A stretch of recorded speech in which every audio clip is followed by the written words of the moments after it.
राज्याचे उपमुख्यमंत्री आणि राष्ट्रवादी काँग्रेस पक्षाचे राष्ट्रीय अध्यक्ष अजित पवार यांच्या नेतृत्वाखाली काल शरद पवार गटाचे कळवा-मुंब्रा विधानसभा मतदारसंघाचे आमदार जितेंद्र आव्हाड यांच्या 2 खंद्या समर्थकांनी त्यांची साथ सोडत अजितदादांच्या राष्ट्रवादीत प्रवेश केलाय।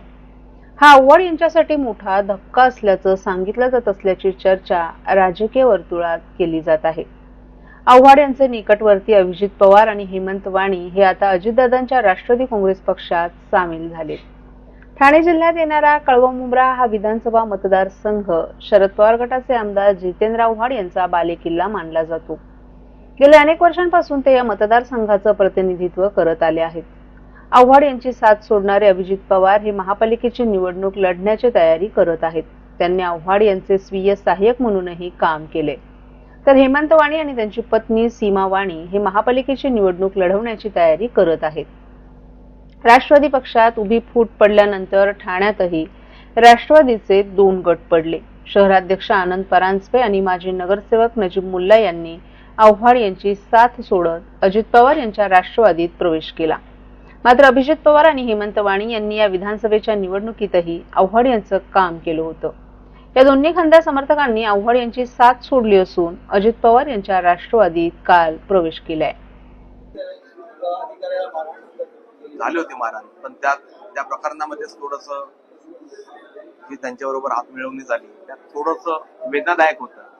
ठीक आहे, काही गोष्टी असतात बोलून दाखवायच्या नसतात, आपल्या मनात ठेवायचे असतात कार्यकर्त्याने, त्या हिशोबाने त्या गोष्टी चालत होत्या, चालत राहिल्या, पण आम्ही काही जास्त बोललो नाही। अजित पवारांशी काय चर्चा झाली आणि तुम्हाला कोणतं जबाबदारी दिली? दादांबरोबर म्हणजे एक दादांबरोबर काम करण्याची वेगळीच मजा आहे। आणि की मी स्वीय सहाय्यक असताना मी बघितलं नाही, त्याच्या आधी स्वीय सहाय्यकच्या आधी पण मी राष्ट्रवादी विद्यार्थी काँग्रेसचा अध्यक्ष होतो, मी काम करत राहिलो, काम करत होतो। त्याच्यानंतर मग स्वीय सहाय्यक होऊन परत मग मी एका प्रभागाची जबाबदारी स्वीकारली होती। पण दादा ज्या पद्धतीने दादांनी जबाबदारी दिली की मला एक कोकण विभागाचा अध्यक्ष केलं, मग त्यातून जी काम करायची परिस्थिती निर्माण होईल, आता ज्या पद्धतीने आम्ही काम करू ते तुम्ही बघालच। आणि प्रभागातील तर काम त्यामध्ये तर आम्ही मागे हटणार नाही, काम करत राहू, चांगल्या पद्धतीने काम करू।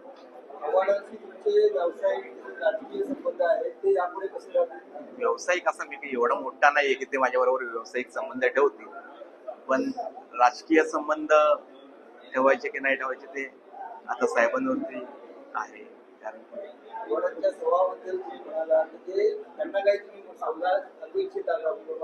खूप मोठे नेते, त्यांच्याबद्दल असं बोलणं योग्य नाही, त्यांच्या स्वभावाबद्दल बोलणं योग्य नाही। जे काही कालांतराने पुढे काही गोष्टी येतील तेव्हा आम्ही बोलतो।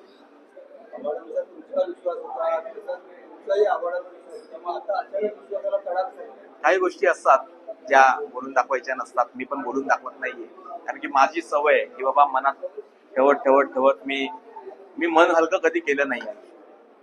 त्यामुळे मी काही न बोलता गपचूप मोबाईल बंद केले आणि निघून निघत गेलो। 2 दिवस फिरत होतो।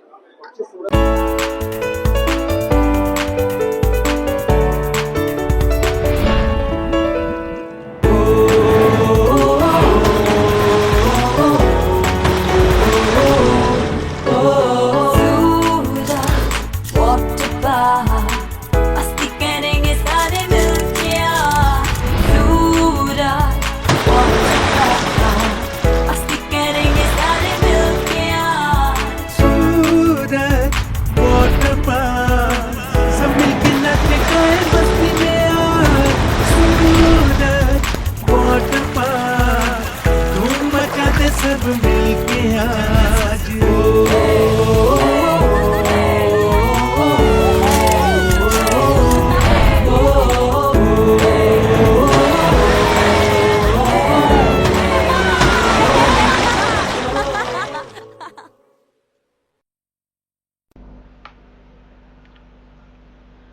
ठाणे महानगरपालिका क्षेत्रातील दिवा भागातील 54 बेकायदा इमारती पाडण्याचे आदेश उच्च न्यायालयाने नुकताच दिले असतानाच त्या पाठोपाठ घोडबंदर येथील ओवळा भागातील पानखंडा बमनानीपाडा या भागात आदिवासी जमिनींवर उभारण्यात आलेल्या बेकायदा बांधकामांवर उच्च न्यायालयाने कारवाईचे आदेश दिलेत।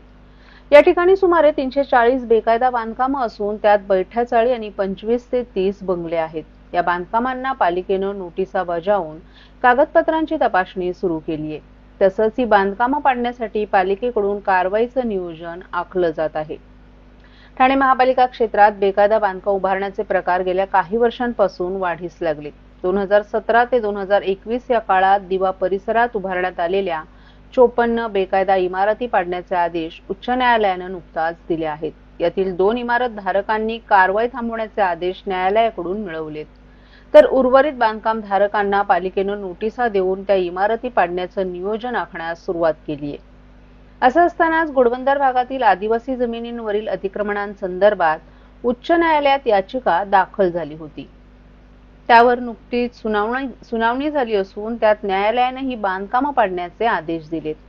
या पार्श्वभूमीवर महापालिकेच्या माजिवडा मानपाडा प्रभाग समितीच्या वतीनं पानखंडा येथील समाज मंदिरात काल बैठक झाली. या बैठकीत पालिकेनं उच्च न्यायालयानं दिलेल्या निर्देशांचं पालन करून पुढील कारवाई प्रस्तावित केली जाईल असं स्पष्ट केलंय. त्यामुळे येथील आदिवासी जमिनींवर उभारण्यात आलेली बांधकामं पालिका जमीनदोस्त करणार असल्याचं स्पष्ट होत आहे. महाराष्ट्रातील भगिनींना आधार देणारी राज्य शासनाची मुख्यमंत्री माझी लाडकी बहीण योजना. या योजनेअंतर्गत अल्प उत्पन्न गटातील 21 ते 65 वयोगटाच्या भगिनींना मिळणार दरमहा 1500 रुपयांची मदत. अर्ज करण्यासाठी 31 ऑगस्ट 2024 पर्यंत मुदतवाढ. कुटुंबाचं वार्षिक उत्पन्न 2.5 लाख रुपयांपेक्षा कमी असलेल्या महिला पात्र. कुटुंबाकडे पिवळं किंवा केशरी रेशन कार्ड असल्यास उत्पन्नाचा दाखला आवश्यक नाही.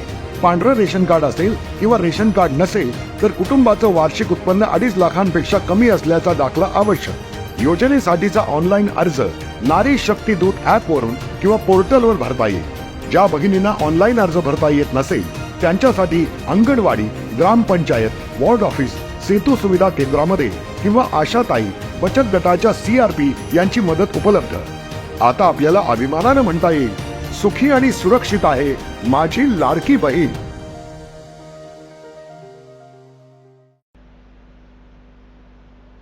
छत्रपती शिवाजी महाराज यांच्या 395व्या जयंती दिनानिमित्त ठाणे शहरातून काढण्यात आलेल्या जय शिवाजी जय भारत या 6 किलोमीटर अंतराच्या पदयात्रेस ठाणेकर नागरिकांसह शासकीय अधिकारी, कर्मचारी, शाळा महाविद्यालयातील विद्यार्थ्यांचा अभूतपूर्व प्रतिसाद मिळाला.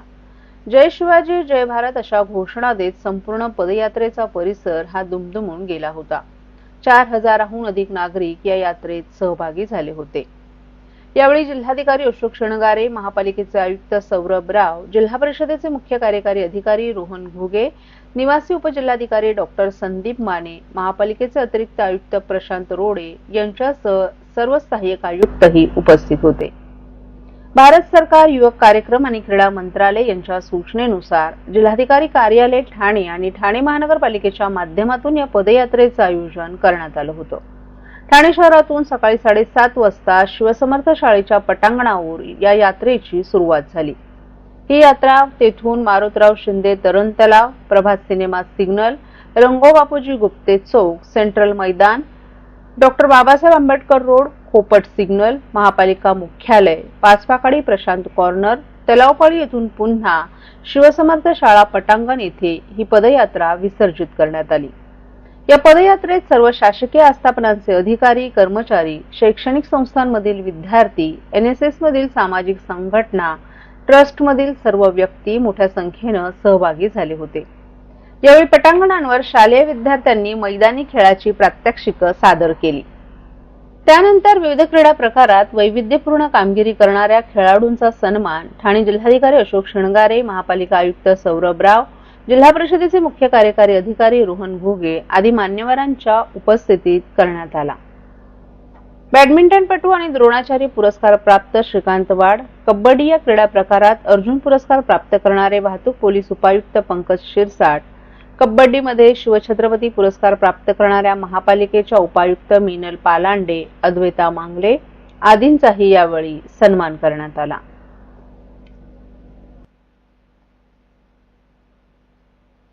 छत्रपती शिवाजी महाराज यांची 395 जन्म जयंती याच्या निमित्ताने भारत सरकारची सूचना तसेच महाराष्ट्र सरकार यांच्याकडून प्राप्त झालेले निर्देश त्याच्या अनुषंगाने आपल्याला शिवपद यात्रा याचं आयोजन करायचा होता.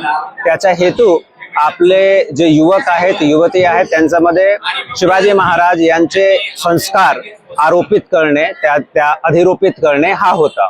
आणि आपण सगळ्यांना कल्पना आहेतच की संस्कृती आणि धर्माचे संरक्षक आणि सुशासन आणि स्वराज याचे संस्थापक म्हणून शिवाजी महाराज यांची कीर्ती आहे. मग त्यांचे गुण, त्यांचे जे संस्कार आहेत ते आपले अंगात ते अंतर्भूत झाले पाहिजे, हा एकंदरीत आजचे पदयात्रेचा हेतू होता.